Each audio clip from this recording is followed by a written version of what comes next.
Imagine building cities, clearing fields, preparing food, crafting monuments, and waging wars without widespread iron or steel. Every day, millions of cuts still had to be made. Wood had to be shaped, hides scraped, meat divided, fibers trimmed, and weapons armed. What could meet that immense demand? The answer came from volcanoes. When certain lavas cool rapidly, they form obsidian, a dark, lustrous glass that fractures into edges of astonishing sharpness. A skilled maker could strike a stone core and release blades finer than many metal edges, producing knives, scrapers, points, and razors with remarkable efficiency. Across ancient Mesoamerica, this volcanic glass became indispensable. But obsidian was not found everywhere.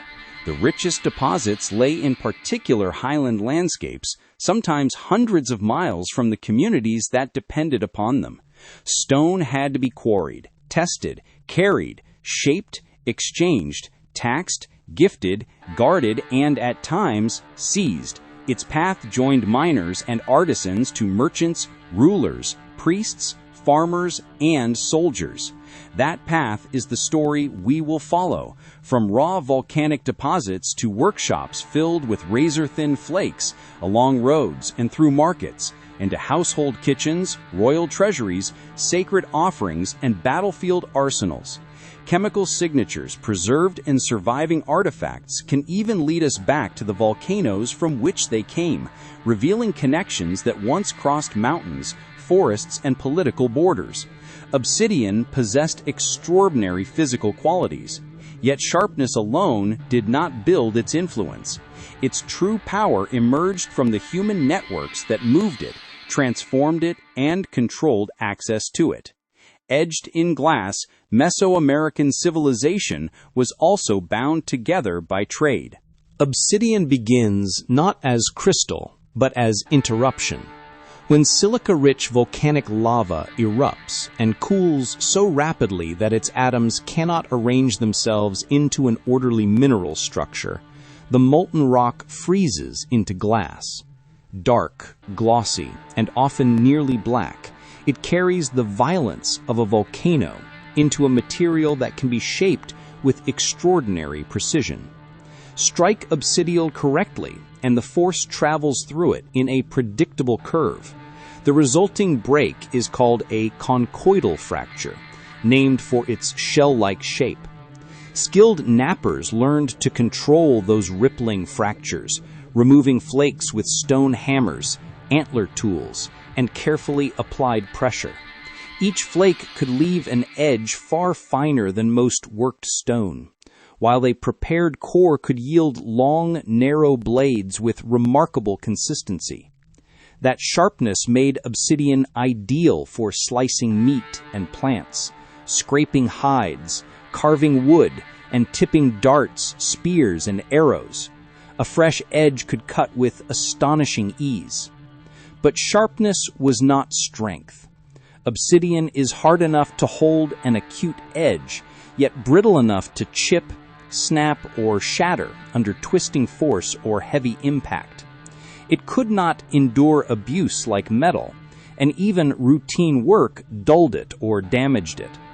So obsidian tools lived fast. Blades were resharpened, points were replaced, and broken pieces were reworked into smaller implements whenever possible. The need was constant, not merely for a beautiful volcanic stone, but for a renewable supply of cutting edges. Obsidian's greatest advantage, therefore, created its greatest demand. Its unmatched precision depended on continual replacement, tying everyday survival to the quarries, craftspeople, and exchange routes that kept fresh glass moving. To archaeologists, an obsidian blade is more than a tool. It is a geological address. Different volcanic deposits formed from magmas with distinctive chemistry, leaving each source with a recognizable signature. Sometimes the first clue is visible. Obsidian from Pachuca, northeast of the Basin of Mexico, is famous for its translucent green hue. material from Otumba, closer to Teotihuacan, is often grayer, while sources in the Guatemalan highlands can yield black, gray, brown, or banded glass. But color alone may mislead. Weathering, thickness, and overlapping appearances make visual identification uncertain. The stronger evidence lies inside the stone. Minute concentrations of elements such as rubidium, strontium, zirconium, and iron vary from one volcanic flow to another. Researchers compare an artifact's elemental pattern with samples collected from known deposits. Techniques such as X-ray fluorescence can often do this without damaging the object, while neutron activation analysis and other laboratory methods provide highly precise chemical fingerprints. Once thousands of artifacts are sourced, ancient movement comes into focus. Pachuca obsidian appears far beyond central Mexico, prized and transported across political boundaries. Otumba supplied communities around the basin of Mexico and major urban consumers.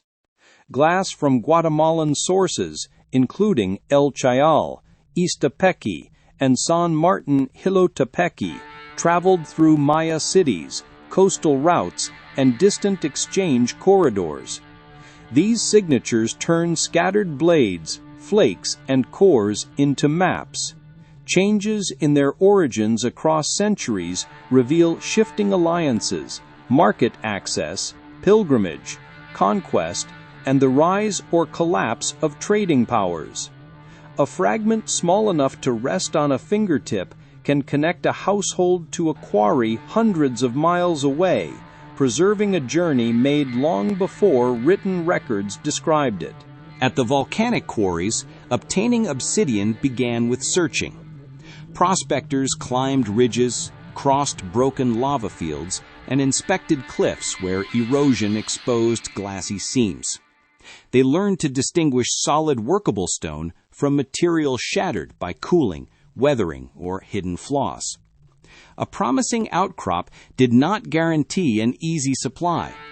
Where deposits lay near the surface, workers opened pits and stripped away soil, ash, and fractured rock. Elsewhere, they pried blocks from exposed flows or worked steep mountain deposits, hauling tools, water, and provisions into difficult terrain. Hammerstones and stone picks broke loose nodules and slabs. The work was repetitive, dangerous, and selective. Much of what was uncovered proved too cracked, irregular, or small to use. Quarry workers often performed the first stages of manufacture on site. They struck away weathered crust, tested the fracture, and trimmed bulky pieces into rough cores or standardized blanks. Each blow removed weight that would otherwise have consumed a carrier's strength. The quarry floor accumulated rejected fragments and thick flakes, while the most promising cores began journeys toward workshops, markets, and cities. Productive sources could therefore confer an advantage. Communities positioned near dependable deposits could supply toolmakers, attract exchange, and influence routes through which stone moved. Elites or states might guard access, demand tribute, sponsor expeditions, or concentrate production around particular quarries. But access was not uniform across Mesoamerica. Some deposits may have been closely supervised. Others were visited seasonally, shared among neighboring communities, or worked through negotiated rights. Control could shift with alliances, conflict, and changing demand. Before obsidian became a blade, it was already the product of knowledge, endurance, and decisions about who could reach the stone. The transformation began with a prepared core, a carefully shaped mass of obsidian designed to release blade after blade. A specialist first removed irregular surfaces, established straight ridges to guide each fracture, and formed a striking platform at one end. Then, using controlled pressure or percussion, the the craftsperson drove force through the glass.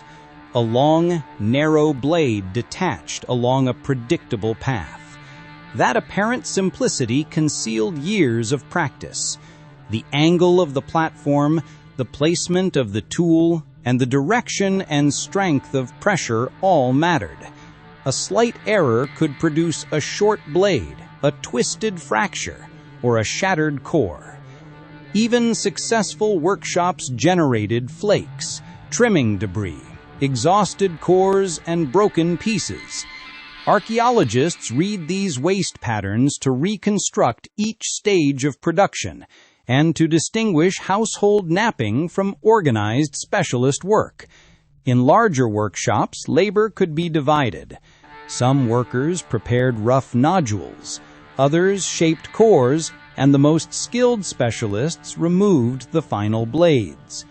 Finished blades emerged remarkably uniform, thin, sharp, portable, and easy to divide into smaller segments. Standardization meant that one well-made core could yield many useful cutting edges quickly, reducing the amount of valuable glass wasted. That efficiency changed obsidian from exceptional stone into a practical commodity. Farmers and cooks used blade segments for everyday cutting. Artisans trimmed fibers, wood, hides, and other materials. Hunters fitted sharp pieces into weapons, while healers and ritual specialists valued exceptionally fine edges. Elites could demand refined forms or prestigious varieties, but the basic technology served every level of society. Specialized hands converted a difficult volcanic material into repeatable units, ready to be counted, bundled, exchanged, and used across Mesoamerica. At Teotihuacan, obsidian moved from useful material to urban industry. The city drew enormous quantities of volcanic glass into neighborhoods where craftspeople shaped cores, struck blades, and produced tools for households, temples, and exchange. Excavated workshops, manufacturing debris, and unfinished pieces reveal production at several scales, from concentrated specialist activity to work embedded within residential compounds. Especially important was the green obsidian, associated with the Pachaca source, northeast of the city. Its distinctive color and chemical signature allow archaeologists to trace it with unusual confidence. Pachaca glass circulated widely through Teotihuacan and far beyond, appearing at sites across central Mexico and into distant parts of Mesoamerica. In some places, green obsidian became closely associated with Teotihuacan's presence, prestige, or cultural influence. The city's vast population created demand of its own. Blades served in kitchens and workshops, while finely made points, ornaments, and ritual objects carried social and symbolic value. Teotihuacan was therefore not simply forwarding raw stone. It gathered material, transformed it through skilled labor, consumed it locally, and helped channel finished products into regional networks. But the evidence does not prove that Teotihuacan's rulers maintained an absolute state monopoly over Pachaca obsidian.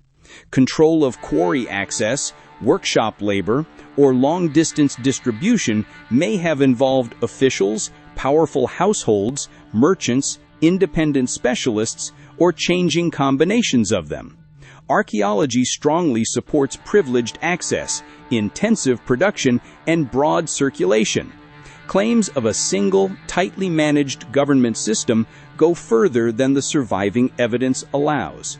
Teotihuacan's power lay not only in controlling glass, but in concentrating people, skills, demand, and connections around it. Obsidian traveled across Mesoamerica on human backs. With no pack animals and no wheeled freight, carriers followed footpaths over volcanic highlands, through river valleys, and down toward tropical coasts and the Maya lowlands. Loads were valuable enough to justify the effort. Rough nodules, prepared cores, bundles of blades, and polished ornaments could all move, but not always in the same way. Weight shaped the journey. Large quarry stone was often reduced near its source, shedding useless mass before transport. Prepared cores carried more cutting potential per load, while finished blades were lighter but fragile. A shipment might pass from highland quarrymen to regional carriers, then through towns where it was divided, exchanged, and forwarded. Coastal routes and river corridors may have linked inland centers to distant communities, but every segment still depended on people walking, often across difficult terrain. Nor was this a single trade network directed from one center. In marketplaces, households could obtain everyday blades from local vendors. Between allied families and communities, obsidian might circulate through gifts and reciprocal obligations. Rulers could demand it as tribute, store it, and redistribute it to warriors, artisans, or dependents. Long-distance merchants, meanwhile, likely handled rarer prestige goods and connected politically separated regions. These channels overlapped. A core could begin as tribute, enter a workshop, and end as blades sold in a market. An ornament might travel as a diplomatic gift, then be buried far from its volcano. What looks on a map like one system was probably a shifting web of carriers, communities, obligations, and opportunities held together not by wheels, but by repeated human journeys. Obsidian did more than cut, scrape, and pierce. In many Mesoamerican societies, it also carried prestige and sacred force. Skilled artisans polished it into mirrors, whose surfaces returned a shadowed image, or fashioned it into ear ornaments, beads, pendants, and inlays. Such objects demanded fine workmanship and access to valued stone, making them fitting possessions for elites, ritual specialists, and divine images. The mirror was especially potent. Its reflective darkness could suggest hidden knowledge, distant sight, night, smoke, or passage between visible and invisible realms. In later Central Mexican traditions, obsidian mirrors became closely associated with Tezcatlipoca, the smoking mirror, a deity linked to rulership, conflict, fate, and divination. Yet, no single interpretation applied everywhere. Meaning shifted across cities, languages, centuries, and political traditions. Obsidian's physical character encouraged these associations.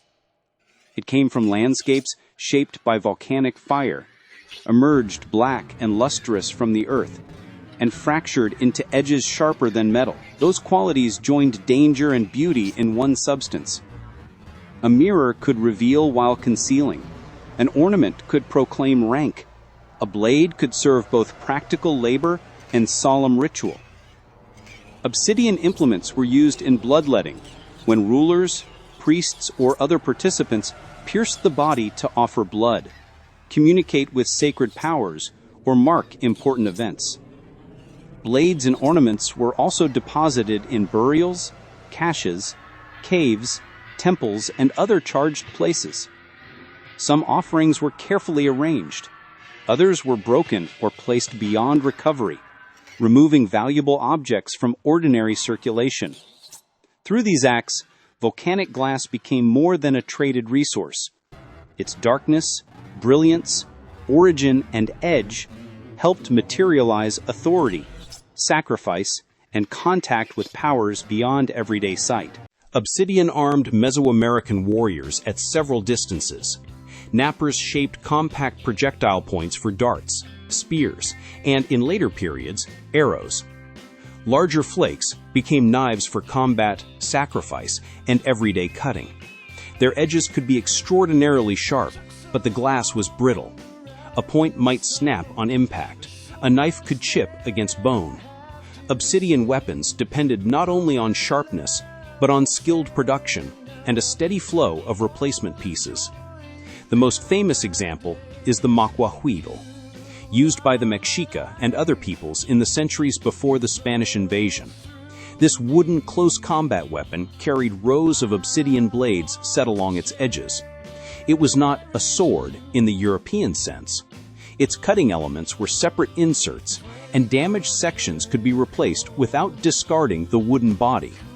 In practiced hands, the macuahuitl combined weight, reach, and multiple razor-like edges, making it capable of inflicting devastating wounds. Reliable access to obsidian therefore mattered strategically. Communities that could obtain raw stone, prepared cores, or finished blades could equip warriors, repair weapons, and sustain repeated campaigns. Tribute records from the Mexica world show obsidian moving alongside food, textiles, weapons, and other valued goods. Such deliveries helped support armies and advertised political submission. But obsidian alone did not create empires. Military power also rested on population, agricultural surplus, alliances, roads, training, leadership, and systems for collecting tribute. Control of a quarry or trade route offered leverage, not automatic domination. Obsidian strengthened states because it was embedded within broader networks of labor and authority. The glass supplied the edge. Institutions determined how far that edge could reach. Obsidian networks were never fixed. As Mesoamerica's cities rose and fell, the routes of volcanic glass bent with them. During Teotihuacan's ascendancy, workshops and merchants drew heavily on sources such as Pachuca, whose green obsidian traveled far beyond the basin of Mexico. But when Teotihuacan fractured in the 6th and 7th centuries, its command over production and distribution weakened. Old connections survived, while regional centers opened new ones. In the centuries that followed, powers including Tula redirected flows through their own alliances, markets, and tribute demands. Across Oaxaca, the Gulf Coast, western Mexico, and the Maya world, communities changed suppliers as political fortunes shifted. Some distant routes contracted, others expanded. A blade found far from its volcano might therefore record not only trade, but conquest, migration, diplomacy, or the collapse of an earlier order. By the late post-classic period, the Mexica, rulers of the Aztec Empire, pulled obsidian into the immense market system of Tenochtitlan. Tribute, state power, and specialist craft production helped move raw stone, prepared cores, weapons, and everyday blades. Yet imperial control was never complete. Local quarrying, household exchange, and independent merchants continued beneath and beside the great political networks. The Spanish conquest changed this economy without erasing it at once. Imported iron and steel axes, knives, and tools gradually displaced obsidian in some tasks, especially where metal was available and affordable. Colonial rule also broke tribute systems, depopulated communities, and redirected labor and transport. Still, obsidian remained sharp, familiar, and locally obtainable. Indigenous craftspeople continued making and using blades, while regional exchange persisted. The network was remade, not suddenly extinguished. So what turned brittle volcanic glass into power that could outlast any single blade? Not obsidian alone, but the relationships built around it. Geology placed exceptional stone in particular mountains. Generations of quarry workers learned where to find it. Skilled artisans converted rough nodules into standardized cores, blades, points, mirrors, and ornaments. Porters carried those objects across highlands, valleys, forests, and coasts. Merchants and political authorities organized their movement, while households, temples, workshops, and armies gave them purpose. Each link strengthened the others. Reliable access supported craft specialization. Specialized production supplied growing cities. Long-distance exchange connected distant communities and brought rulers revenue, alliances, and influence. Ritual transformed dark, reflective glass into a medium of sacred authority. Warfare made control of sources, workshops, and routes strategically valuable. Even when capitals declined or borders shifted, people redirected the flow, preserving old connections and creating new ones. That is Obsidian's invisible skeleton of power, a network of knowledge, labor, trust, obligation, and force, made visible in stone. A blade fragment in a kitchen, a point lost on a battlefield, a mirror placed in an offering, or a core carried far from its volcano is therefore more than an artifact. Its chemical signature identifies a birthplace. Its shape records practiced hands. Its location preserves a journey between people. Taken together, these objects map human connection across centuries. They show Mesoamerica not as isolated cities, but as societies bound by movement and exchange. Obsidian did not build civilization by itself, yet the network that carried it was infrastructure, adaptable, far-reaching, and essential to the flourishing of ancient Mesoamerica.